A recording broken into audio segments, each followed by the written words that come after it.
রূপাকে মনের কথা জানালো আরিয়ান। সোনাকে কোনো পাত্তা দেয় না আরিয়ান। হ্যাঁ বন্ধুরা, আমরা এমনটা দেখতে পাবো অনুরাগের ছোঁয়া ধারাবাহিকের আগামী পর্বগুলোতে। বিস্তারিত জানতে হলে ভিডিওতে একটা লাইক দিয়ে শেষ পর্যন্ত দেখতে থাকুন। স্কুল ফেস্টিভ্যালে আরিয়ান স্টেজে ওঠার আগেই রূপা স্টেজে ওঠে এবং রূপা তার গান দিয়ে সকলকে মুগ্ধ করে দেয়। সকলকে তাক লাগিয়ে দেয়।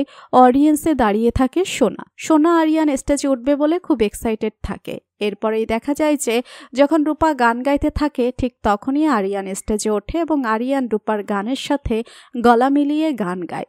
আরিয়ান আর রূপা দুজনেই একসাথে গান গায়, যেটা দেখে সোনা কিছুটা অবাক হলেও সোনা আরিয়ান বলে চিৎকার করতে থাকে, কারণ সোনা আরিয়ানের ফ্যান। অপরদিকে আরিয়ান জহির প্রেমে পড়ে যায়। জানতে পারে আরিয়ান কাল জয়ের জন্মদিন, তাই আরিয়ান মনে মনে ভেবে নেয় জন্মদিনে সে জয়ীকে তার মনের কথা জানাবে। আরিয়ান স্টেজ থেকে নামার পর আরিয়ানের অটোগ্রাফ নেওয়ার জন্য, আরিয়ানের সাথে বন্ধুত্ব করার জন্য আরিয়ানের কাছে ছুটে যায় সোনা। তবে সোনাকে অটোগ্রাফ দিলেও সোনার সাথে বন্ধুত্ব করে না আরিয়ান।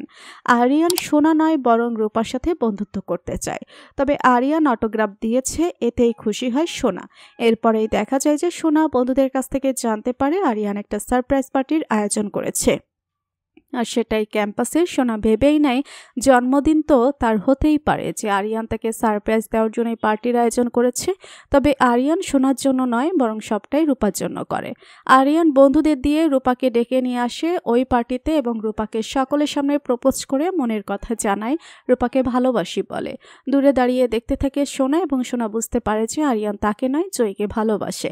তবে সোনা অবাক হয়ে যায় আজ জয়ীর জন্মদিন, এটা ভেবে ভাবতে থাকে সোনা যে জয়ীর জন্মদিন আজ, এটা তো জয়ী বলেনি।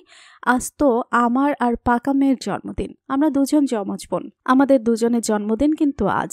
জয়ীর জন্মদিন কি করে হলো? তবে কি জয়ী পাকা মেয়ে? জয়ী আসলে কে?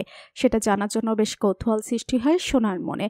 তো বন্ধুরা, তোমরা কি চাও যে সোনা তার হারিয়ে যাওয়া বোন রূপাকে খুঁজে পায়, জয়ী যে তার হারিয়ে যাওয়া বোন রূপা সেটা জানতে পারে? তোমাদের কি মতামত জানিয়ে দিন কমেন্ট করে। পরবর্তী আপডেট সবার আগে পেতে সাবস্ক্রাইব করুন আমাদের চ্যানেলটি। ধন্যবাদ।